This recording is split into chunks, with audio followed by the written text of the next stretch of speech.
आस्था की कर्म भूमि में रणभूमि जैसा शौर्य ही महाकुंभ जैसे विशाल आयोजन को सफल बना सकता है। और कल महाशिवरात्रि पर महाकुंभ के सफल आयोजन के बाद जहां प्रधानमंत्री नरेंद्र मोदी ने अपने ब्लॉग के जरिए प्रबंधन की प्रशंसा की, वहीं उत्तर प्रदेश के मुख्यमंत्री योगी आदित्यनाथ ने प्रयागराज पहुंचकर स्वच्छता अभियान में हिस्सा लिया।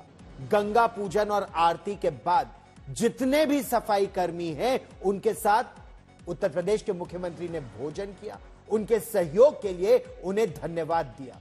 जहां तक प्रधानमंत्री नरेंद्र मोदी की बात है तो उन्होंने अपने ब्लॉग में लिखा कि इतनी बड़ी संख्या में लोगों के इकट्ठा होने से न केवल भारत, पूरी दुनिया में लोग हैरान हैं। प्रधानमंत्री ने यह कहते हुए उत्तर प्रदेश सरकार की पीठ थपथपाई कि ऐसा अभूतपूर्व आयोजन पहले कभी नहीं देखा गया था। दूसरी तरफ योगी आदित्यनाथ ने एक बार फिर महाकुंभ को बदनाम करने के लिए विपक्ष पर निशाना साधा। उन्होंने कहा कि विपक्ष के नेताओं ने महाकुंभ को लेकर फर्जी वीडियो जारी किए और झूठ फैलाया। मौनी अमावस्या के दिन 8 करोड़ श्रद्धालु यहां पर था। हमारी प्राथमिकता थी कि श्रद्धालु जनों को सुरक्षित स्नान करा करके उनके गंतव्य की ओर प्रस्थान करवाया जाए, लेकिन विरोधी और विपक्षी लगातार दुष्प्रचार कर रहे थे, बदनाम कर रहे थे, अपमानित करने की भाषा का उपयोग कर रहे थे। 28 और 29 की रात्रि को दुखद घटना घटी थी। उन सभी परिवारजनों के प्रति हमारी संवेदना है, लेकिन बहनों और भाइयों, उसकी आड़ में काहिरा की घटना को, काठमांडू की घटना को, किसी अन्य जगह की घटना को प्रयागराज से जोड़ करके बदनाम करने की साजिशें हो रही थी। मुझे लगता है कि जनता जनार्दन ने एक सिरे से उन्हें खारिज करके प्रयागराज महाकुंभ में आकर के साबित किया कि नहीं, तुम्हारे दुष्प्रचार में अब नहीं आएंगे। सनातन का ध्वजा अब कभी झुकने वाली नहीं है। सनातन की ध्वजा कभी झुकने वाली नहीं है, यह कहा उत्तर प्रदेश के मुख्यमंत्री ने। प्रधानमंत्री नरेंद्र मोदी ने महाकुंभ के संपन्न होने पर अपने ब्लॉग में कुछ बड़ी बातों का जिक्र किया है। उन्होंने इसे एकता का महायज्ञ कहा है। प्रधानमंत्री नरेंद्र मोदी ने लिखा कि प्रयागराज में महाकुंभ का जो भव्य समापन हुआ, जहां करोड़ों श्रद्धालुओं ने आस्था और एकता का संदेश दिया।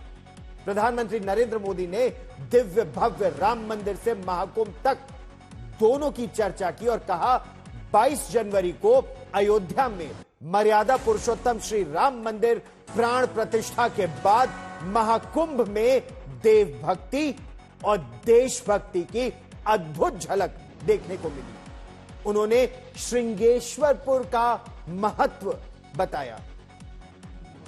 उन्होंने श्रृंगेरपुर का जो महत्व बताया और लिखा, भगवान श्री राम और निषादराज की जो भेंट हुई है उसका जो स्थल है वो आज भी एकता, प्रेम और सद्भाव का प्रतीक बना हुआ है।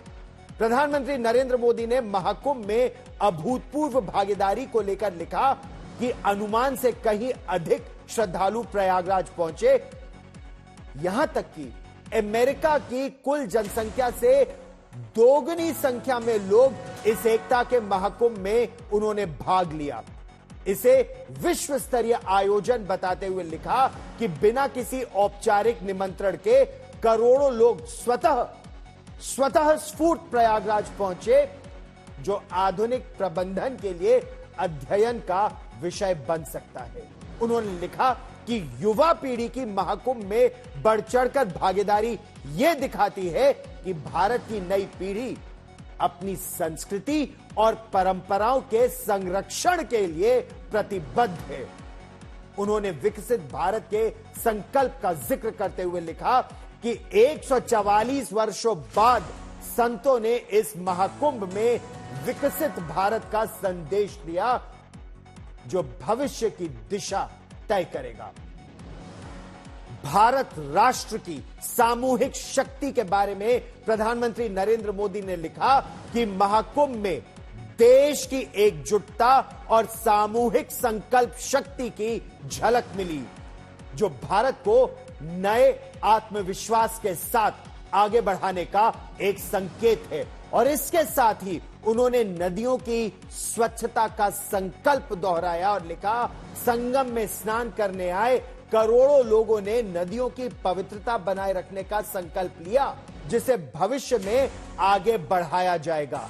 इस सद्भाव और समर्पण की मिसाल इसे बताते हुए प्रधानमंत्री नरेंद्र मोदी ने लिखा कि इस आयोजन में प्रशासन, सेवादार और स्थानीय जनता ने समर्पण भाव से कार्य किया, जिससे महाकुंभ को ऐतिहासिक सफलता मिली है।